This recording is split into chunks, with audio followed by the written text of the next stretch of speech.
Discs are influential. Whether they hold movies, video games, music, everyone has something that can use a disc. And in music's case, not to say that other mediums aren't influential, discs can be rewritten and personalized by just about anyone who wants to make them. And if you're clicking on this video, I'm guessing that's you right now. You want to make a CD. Whether it's a gift for someone else or something you just want to listen to while driving down the highway, I'm going to teach you how to make your own CD in just a few minutes.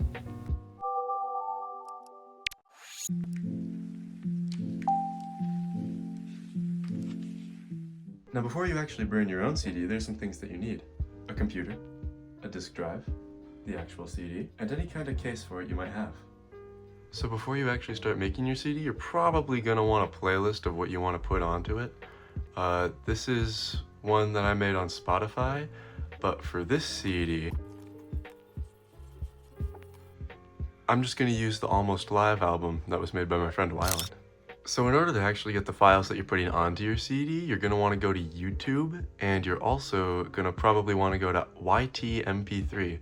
So it makes MP3 files out of the YouTube videos and gets you the audio. That way all you have to do is take the link from the YouTube video, then put it in here, just convert, and wait a couple seconds. Just like that, it's ready for you to hit download.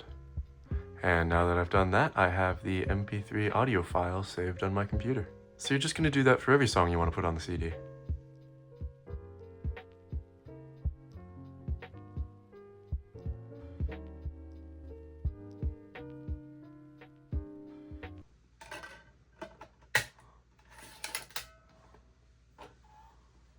So now that the CD's in your computer, this screen's going to pop up, and you're going to want to keep it with a CD/DVD player. That way you can actually use it in your car and other CD players and that kind of thing.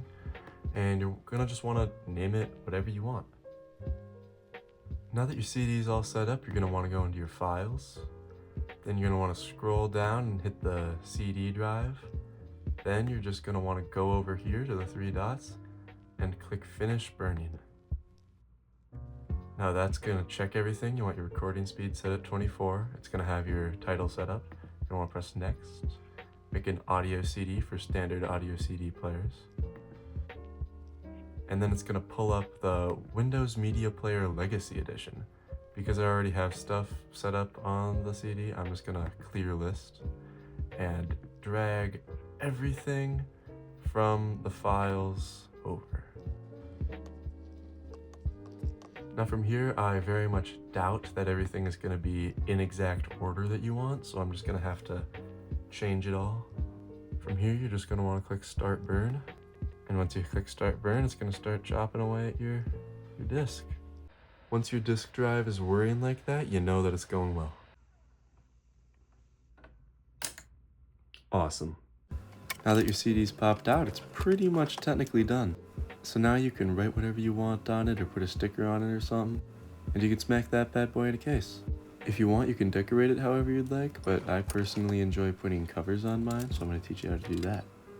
When it comes to printing out a cover for your CD, you're going to want to go to Google Docs and take your square image, go to Size and Rotation, and make it 12 centimeters exactly. That's all you need. That's all you need. It's just 12 centimeters, and then you can go print it off.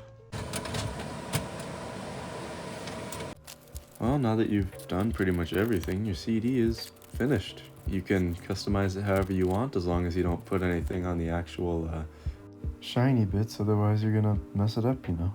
Congratulations, you made a CD. Now you can put your playlists on it, give it to friends, and just do whatever you want with it. I hope you enjoyed this tutorial video. Maybe go check out Wyland's YouTube channel, listen to some of his music, and don't forget to subscribe. Thank you for watching, and I'll see you later. Bye.